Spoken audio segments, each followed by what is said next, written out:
Winter can be cold and dark and wet in the redwood forest where we live, so we're very grateful to be inside our home, kept warm and dry and cozy by our wood-burning stove. Nice warm fire. Keeping the stove stocked can sometimes feel like a full-time job. All winter long we split and load wood into the house to feed the fire, and we start all over again in spring, stacking wood to dry for the summer. Here we go again. Stacking the wood pile, creating a new wood pile. It's interesting how we just got through getting rid of one wood pile and here comes another one. Besides providing a lot of exercise, the wood pile is a naturalist's delight, a great source of entertainment and education.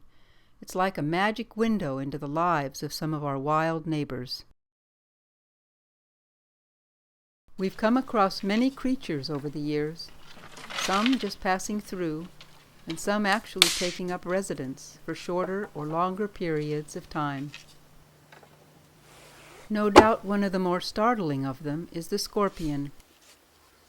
Whoa! Their ferocious appearance causes us a moment of alarm, even though we've learned from experience that they'd rather run and hide than confront us.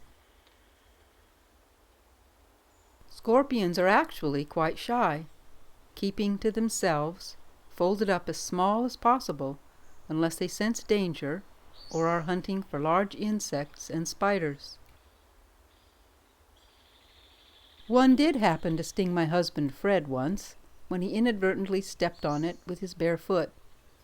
The effect was about the same as a bee sting. Our scorpion neighbors much prefer to be hidden under the safety of a piece of bark, wood, or a rock whenever they can.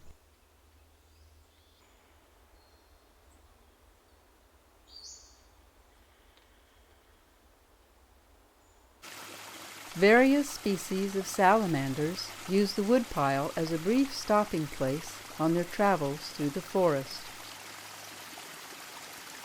We've seen Ensatina,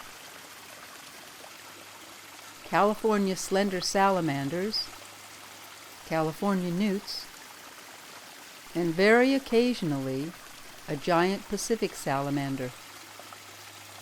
Once we found one making a long, slow meal of a banana slug.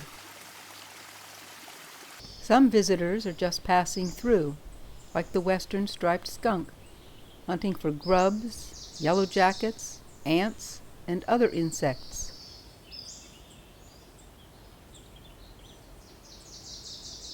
We catch glimpses of the elusive bobcat and an occasional flock of wild turkeys, which we suspect have been released by the Department of Fish and Wildlife. In the spring, the woodpile becomes a luxury resort for northern alligator lizards. It provides all the amenities a lizard could want in one safe, convenient location. Perfect areas for sunbathing, lovely private rooms, the opportunity for finding a mate, and fine dining on an abundant food supply. A favorite on the menu are tasty carpenter ants.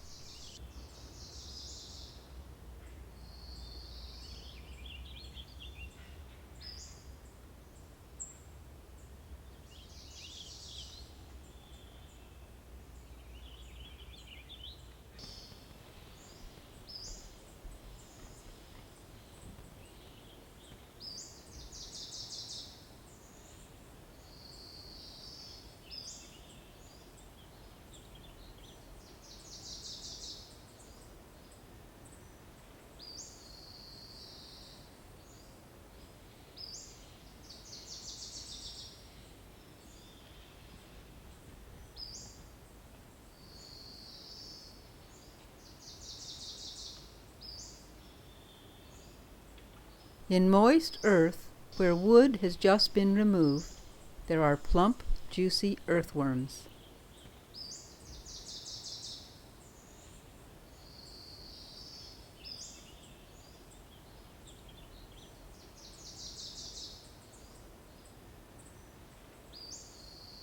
Alerted by some amazing lizard sense, this lizard suddenly made a 180-degree turn and grabbed a worm which was completely behind it.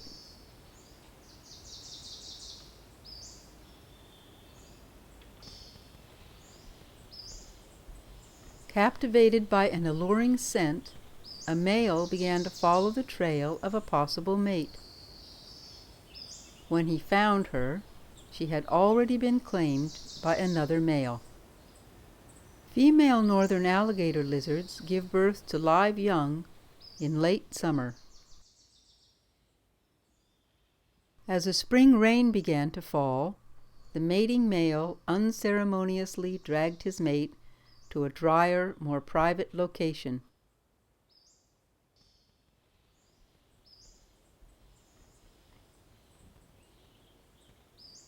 A protein in the blood of western fence lizards interrupts the cycle of Lyme's disease in ticks. The same may be true in alligator lizards, which sometimes collect many ticks in the tender area around the ear. When the spring mating season is over, the lizards quietly fade away as mysteriously as they arrived.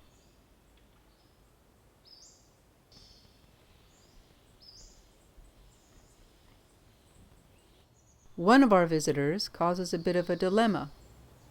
The dusky-footed wood rat often stakes out an area of the woodpile to build a home. It presents a difficult situation because we need to take wood regularly to heat our home, and the industrious rat sees the woodpile as prime territory for long-term development. Quite fastidious, wood rats keep their nest areas orderly, with separate places for food storage and defecation areas away from the tidy nest, which they make by shredding rough redwood bark into extremely soft bedding.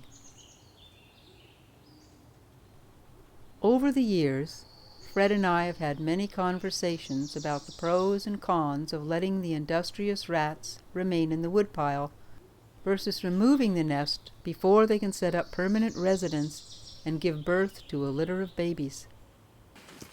Right in here, all of a sudden, there was this little face looking up at me. I've never seen a nest like this before in the woodpile. I mean, it looks like one that they build up against a redwood tree. It's building a huge complex in here. Right here you can see kind of there seems to be a little tunnel into the... Oh, I see. And this is like a little roof here, and it goes back in there. It's taken some of of our kindling sticks and put them down in here, every direction. Yeah, pretty smart, huh? Yeah, it's very smart. There, it took the lizard skin, pulled it right into the all the building materials. Here's some green. Well, that's fresh, isn't it? That's fresh. It's probably to eat, but I don't know for sure. No, look at all those acorns. Yeah. See, look at this. Look how soft. It's chewed up all this bark. Made a really soft nest. See how it has some paper towel, an old paper towel it found? Chewed it up and put it in there. And look at all the energy it took it to keep going back and forth to bring all these acorns. Look at them all. That's sad. Destroying it.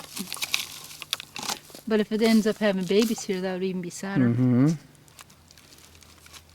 Oh, I see it. I see it, Fred. Come over here. Oh, it was peeking out at me. See, there's kind of a dark little area down in there. Yeah. See this log here? Yeah. It was right at the other end of that log, looking out at me. So it's really watching. No. Eventually, we're going to end up having to use all this wood. Otherwise, we could leave this one little pile here and just work around it. Just let it have its place.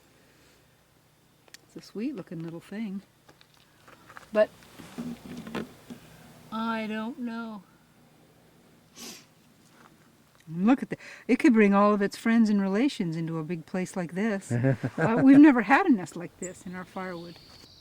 Eventually, one spring a wood rat moved in and actually raised a family before we realized she was there.